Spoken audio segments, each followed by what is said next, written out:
El Parlamento Europeo, que ha aprobado una resolución de condena de los atroces abusos de los derechos humanos por parte del grupo insurgente ADF, afiliado al autodenominado Estado Islámico y presente en el este de la República Democrática del Congo.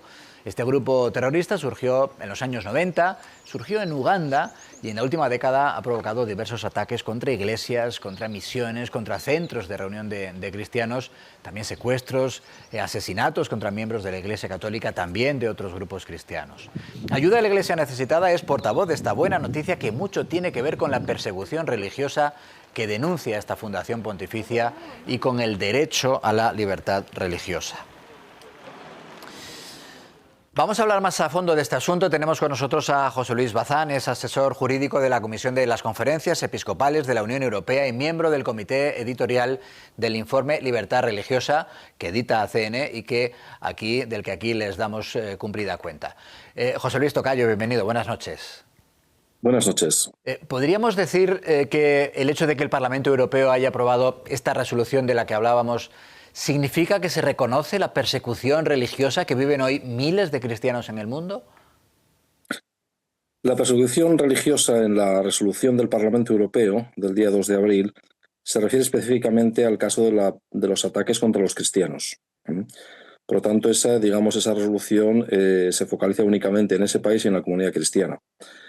Pero si observamos las resoluciones del Parlamento Europeo en los últimos años, es bastante común y frecuente que se ocupe de la libertad religiosa, de las minorías religiosas, un poquito más infrecuente que mencione explícitamente y única o sobre todo a los cristianos, pero no podemos decir que se niegue el fenómeno. De hecho, un día antes de que se aprobara la resolución del Parlamento sobre la República Democrática del Congo y los ataques a los cristianos, se aprobó otra resolución llamada Informe Anual de Derechos Humanos 2024, en la que específicamente en uno de los párrafos se menciona la persecución de los cristianos. Se utiliza esa terminología. O sea, que es una realidad que se evidencia a través de las resoluciones, a través de, en muchas ocasiones, de los países donde ocurren.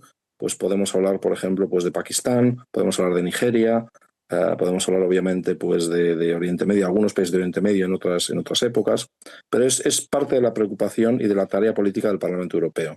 Pues es un paso y es un paso importante. Tiene que explicarnos seguramente de qué manera la Eurocámara ha llegado a esta resolución y sobre todo qué papel ha jugado en ello Ayuda a la Iglesia Necesitada, claro.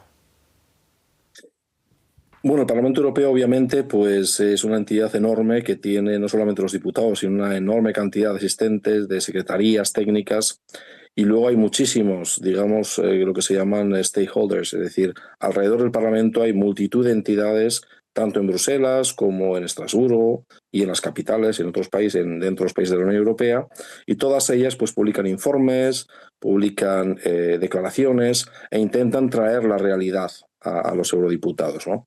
Y esa es la labor que también hace Ayuda a la Iglesia Necesitada, que no solamente, digamos, transfiere fondos para que la Iglesia en distintas partes del mundo pueda seguir su actividad, sino que también trae información de lo que ocurre, de lo que acaece sobre el terreno en cada uno de los países, donde en muchas ocasiones la información no existe o es imprecisa o es una información donde hay intereses contrapuestos.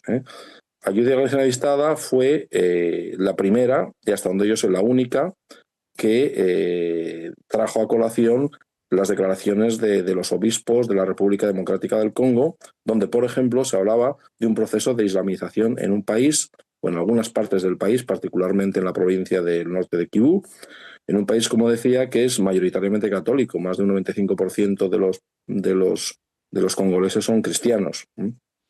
Por tanto, el papel de traer la información de lo que está ocurriendo, de la voz de los obispos, que es una fuente fiable de información de lo que está ocurriendo, es tremendamente valioso para aclarar, digamos, a las personas que toman las decisiones cuál es la orientación que debe guiar su proceso, ¿no?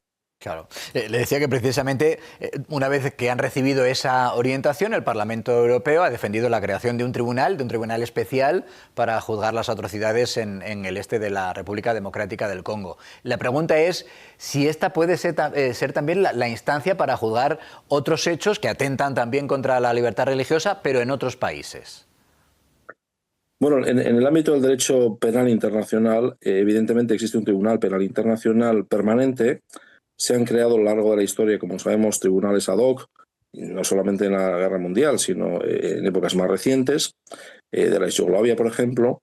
Y existe otra posibilidad, otra fórmula, que es la de los tribunales híbridos, ¿no? Donde existan, por ejemplo, salas especiales dentro de los tribunales nacionales, donde existan jueces internacionales o donde existan expertos que puedan ayudar a hacer la labor de investigación, de proceso, enjuiciamiento y finalmente, si acaso, de condena o de absolución. Esa posibilidad ha sido puesta, digamos, como una de las vías posibles para juzgar los crímenes que se están cometiendo en el este de la República Democrática del Congo, donde hablamos de verdaderas masacres, ¿no? No estamos hablando de uno o dos casos, sino que hablamos ya digamos, una conducta consistente. No son sucesos aislados, no son casos, digamos, que individualmente pueden ser nombrados, sino que hablamos de decenas de personas que son asesinadas pues de una sola tajada, por decirlo así, ¿no? José Luis Bazán, que es asesor jurídico de la Comisión de las Conferencias Episcopales de la Unión Europea y miembro del comité editorial del informe de libertad religiosa de ACN. Gracias de verdad por estar con nosotros y por explicarnos esta reciente decisión importante del Parlamento Europeo. Un fuerte abrazo. Muchísimas gracias. Gracias, José Luis. Bueno, los detalles de esta noticia y de toda la actualidad de la Iglesia, de esa Iglesia pobre y perseguida en el mundo, ya saben que la pueden consultar en la web www.ayudalaiglesianecesitada.es.